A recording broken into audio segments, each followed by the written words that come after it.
네, 안녕하세요. 머니가 머니입니다. 경제 신문을 읽어줘. 2020년 8월 3일부터 8월 8일, 네, 경제 신문을 읽어줘 시작하겠습니다. 네, 8월 5일은 제가 회사에 복직한 날이고요. 자, 목차는 부동산, 경제, 금융, 주식, 종합면, 네, 여전하고요. 바로 본론으로 들어가. 세금 폭탄 피하자 다주택 법인 매물 급증. 6월 거래량 한 달 새 2배, 종부세 6억 원 기본 공제 폐지, 지방 서울 외곽부터 팔자 나서 단기급 등 청주 수원 거래 늘어, 연말까지 매각 물량 지속 출회.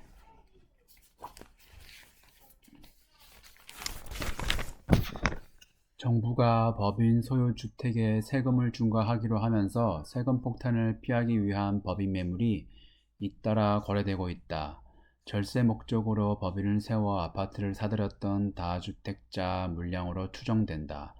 서울보다 지방에서 법인 매물 거래가 늘었고 서울은 중심지가 아닌 소외지를 중심으로 매도량이 증가한 것으로 나타났다.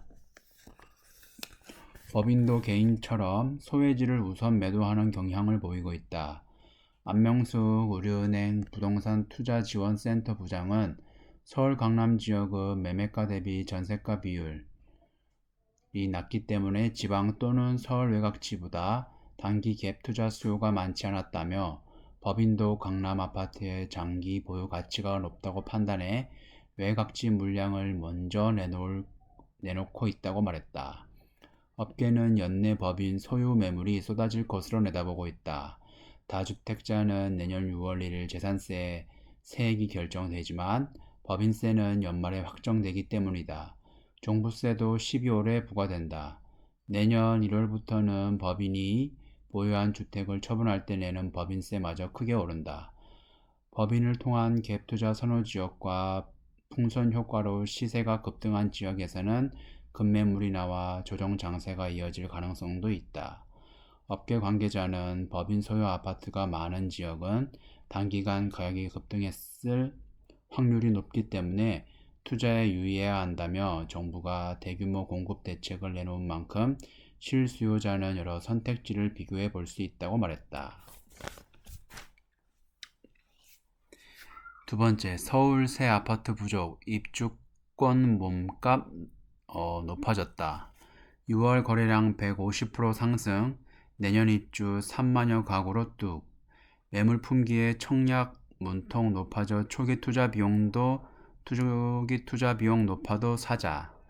다주택 조합원 처분도 늘어 10년 거주 5년 보유해야 가능. 서울 내 재건축 재개발 조합원 입주권 거래가 크게 늘고 있다.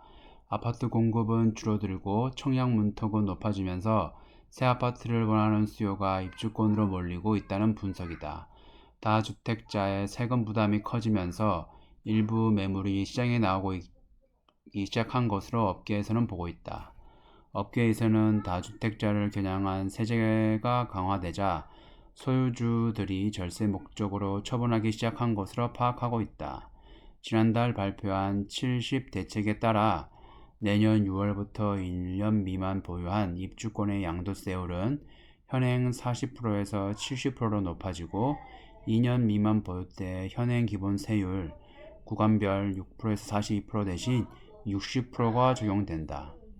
신축 아파트 입주권의 선박힘이 활발한 가운데 몸값도 올라가고 있다.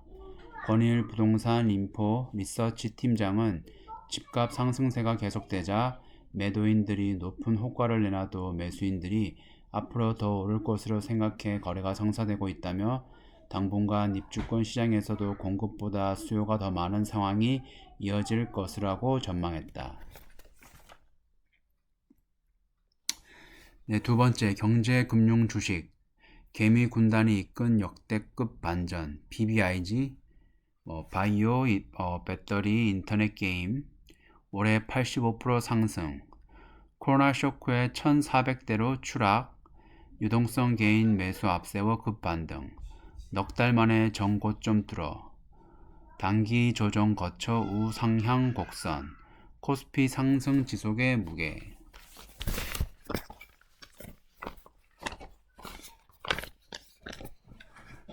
코스피 지수가 코로나19 발생 이전 고점을 회복했다.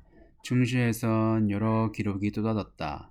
코스피 지수가 고점 대비 20%가량 추락하는 데 걸린 시간은 단 20일이었다. 8년 5개월 만에 사이드카가 발동됐을 정도로 충격이 컸다. 회복 속도도 역대급이었다. 코스피 지수는 100일도 채 되지 않아 60% 급등했다. 50조 원에 달하는 유동성의 힘이었다. 추락하던 증시를 멈춰 세운 것은 한미 통화 스와프 체결 소식이었다. 하지만 전문가들은 신중했다.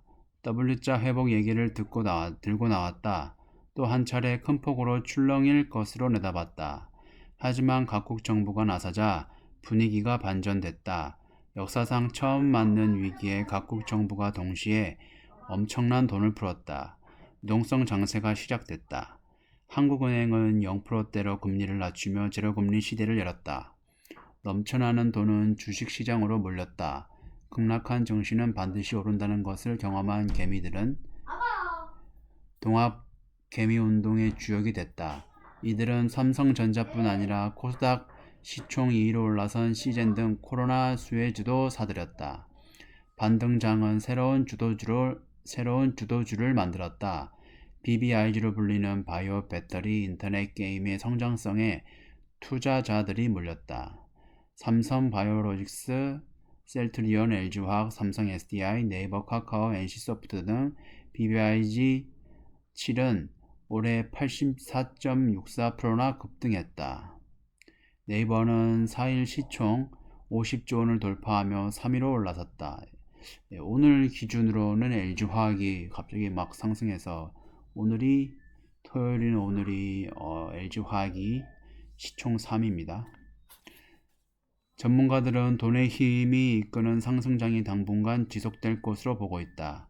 이경수 메리츠증권 리서치 센터장은 단기 조정은 불가피하지만 9월께부터 내년 상반기 이익 전망치가 반영되면서 코스피 지수가 우상향할 것으로 내다봤다. 전경대 맥쿼리 투자신탁운용 주식운용본부장도 돈의 힘이 이끄는 종목 장세가 계속 이어질 것으로 전망했다. 일각에서는 코스피 지수가 중기 고점에 다다랐다는 분석도 나온다. 삼성전자 등 국내 전기전자 업종의 외국인의 매수세가 쏠린다는 건 과거 통계상 중장기 고점에 들어섰다는 신호라는 설명이다.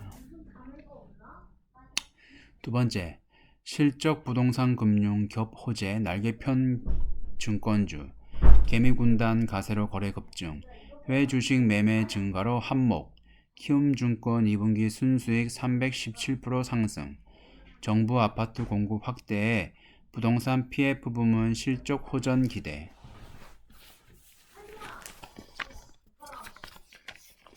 증권주가 강세다. 코로나19 이후 개인 투자자가 크게 늘어 수수료 수익이 급증할 것이란 기대 때문이다. 지난 4일 실적을 발표한 키움증권의 순수익은 작년 동기 대비 300% 이상 늘며 증권주에 대한 기대를 높였다. 6일부터 오는 14일까지 대형 증권사들이 2분기 실적을 내놓았다. 깜짝 실적이 예상되는 증권사도 있다. 호재는 또 있다. 정부가 지난 4일 발표한 수도권 주택공급 대책도 호재라는 분석이다. 그동안 증권사들이 부동산 쪽에 상당한 투자를 했기 때문이다. 다만 현재 진행형인 사모펀드 환매 중단 사태는 잠재적 리스크로 거론된다. 일각에서는 증권사 간 차별화가 진행될 것이란 전망도 나온다. 과거와 달리 증권사가 특화한 사업 분야가 확실해졌기 때문이다.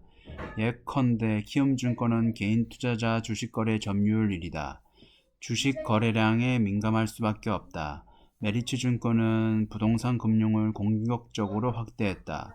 전날 정부의 부동산 대책이 발표되자 하루 만에 주가가 10.74% 급등한 이유다. 악재도 있다. 사모펀드 이슈가 대표적이다. 판매한 상품이 문제가 되면 투자자들에게 보상해줘야 되고 이는 실적과 주가에 영향을 미친다.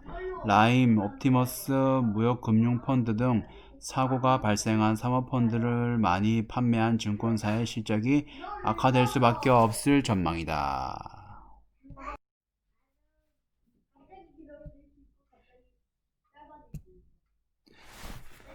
네, 종합면. 빚더미 오른 미국 신용 전망 강등, 달러 가치 10년 새 최대폭 하락. 피치 등급 전망 안정적에서 부정적으로 하향 조정. 재정 지출 확대로 부채 비율 악화. 내년 GDP의 130% 넘을 것. 신용 등급은 최고 AAA 유지. 코로나 확산에 경기 회복 더뎌 달러 가치 3월 이후 10% 급락. 이후 경제 회복 기금 합의하자 유로화는 10년서의 최대폭 상승. 유로, 엔, 파운드 등 주요국 통화와 비교한 달러 가치, 달러 인덱스가 지난 한 달 4.1% 급락했다. 월간 기준으로 2010년 9월 이후 가장 큰 낙폭이다. 코로나19 재확산으로 미국의 경기 회복세가 둔화할 것이란 전망에 무게가 실리는 가운데 유럽연합이 경제회복기금 조성에 합의해 유로화 가치가 급등한 결과다. 국제신용평가사 피치는 미 정부의 과도한 재정 지출과 국가부채 급증 등을 이유로 국가 신용등급 전망을 안정적에서 부정적으로 하향 조정했다.